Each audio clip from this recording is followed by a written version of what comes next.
నమస్తే, నేను Yashoda. Welcome to Pallavi TV. మహారాష్ట్రలో నాసిక్లోని టీసీఎస్ ఆఫీసులో కార్పొరేట్ జిహాదీ ఘటన వెలుగు చూసిన సంగతి తెలిసిందే. టీసీఎస్ క్యాంపస్ లో లైంగిక వేధింపులు, బలవంతపు మత మార్పిళ్ల కేసులో ప్రధాన నిందితురాలైన నిదా ఖాన్ ప్రస్తుతం పోలీసుల అదుపులో ఉంది. కేసు నమోదైనప్పటి నుంచి 25 రోజుల పాటు పరారీలో ఉన్న ఆమెకు ఆశ్రయం ఇచ్చిన ఎంఐఎం కార్పొరేటర్ ఇంటిని కూల్చివేయడానికి అధికారులు చర్యలు తీసుకుంటున్నారు. ఔరంగాబాద్ లోని మజ్లిస్ కార్పొరేటర్ అబ్దుల్ మతీన్ నిందితురాలికి ఆశ్రయం ఇచ్చినట్లు మున్సిపల్ కార్పొరేషన్ చెప్పింది. అబ్దుల్ మతీన్ తన ఇంటిని, ఆఫీస్ ని గతంలో అక్రమంగా నిర్మించినట్లు గుర్తించామని అధికారులు చెప్తున్నారు. ఈ విషయంపై స్పష్టత ఇవ్వాల్సిందిగా ఆయనకు నోటీసులు పంపించామన్నారు. వాటికి సంతృప్తికర సమాధానం రాకపోతే ఆ రెండింటిని కూల్చివేస్తామని నాసిక్ మేయర్ సమీర్ రాజూర్కర్ వెల్లడించారు. అక్రమ నిర్మాణాలు చేపట్టినట్లు రుజువైతే మతీన్ తన కార్పొరేటర్ పదవిని కూడా కోల్పోయే అవకాశం ఉన్నట్లు తెలుస్తోంది. నిదా ఖాన్ కి ఆశ్రయం ఇవ్వాల్సిందిగా మజ్లిస్ నేత ఇంతియాజ్ జలీల్ మతీన్ పటేల్ పై ఒత్తిడి తెచ్చినట్లు ఇటీవల మహారాష్ట్ర మంత్రి సంజయ్ ఆరోపించారు.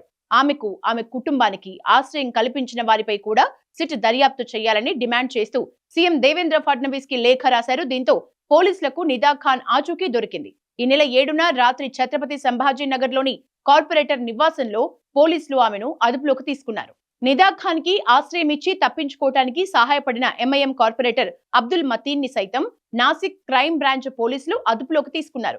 ఓ నేరస్తురాలికి సహకరించినందుకు ఆయనపై పలు సెక్షన్ల కింద పోలీసులు కేసులు నమోదు చేసినట్లు తెలుస్తోంది. మరోవైపు ఈ కార్పొరేట్ జిహాద్ కేసు దర్యాప్తు కోసం నాసిక్ పోలీసులు సిట్ ని ఏర్పాటు చేసిన సంగతి తెలిసిందే.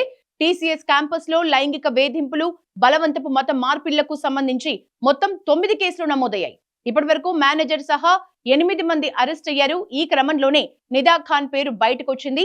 కంపెనీలో సీనియర్ అయిన నిదా ఖాన్ వాట్సాప్ గ్రూపుల్లో ఉద్యోగుల్ని లక్ష్యంగా చేసుకుని వేధింపులకు దిగుతోందని తేలింది. ఇస్లాం సిద్ధాంతాలనే అనుసరించాలని, ఆ మతానికి సంబంధించిన దుస్తుల్నే ధరించాలని టీసీఎస్ లో పనిచేస్తున్న మహిళా ఉద్యోగుల్ని నిదా ఖాన్ పదే పదే వేధించేదని, బలవంత పెట్టేదని దర్యాప్తులో వెల్లడైంది. దీంతో పోలీసులు ఆమెపై కేసులు నమోదు చేశారు. దీంతో ఆమె ముందస్తు బెయిల్ కోసం కోర్టును ఆశ్రయించింది. ఆమె పిటిషన్ను మాత్రం న్యాయస్థానం తిరస్కరించింది. దీంతో ఈ కేసు తీవ్రత పెరిగిపోవడంతో నిదా ఖాన్ పరారైంది. 25 రోజుల తర్వాత ఛత్రపతి సంభాజీ నగర్ లో ఆమె ఆచూకీని గుర్తించిన పోలీసులు అదుపులోకి తీసుకున్నారు.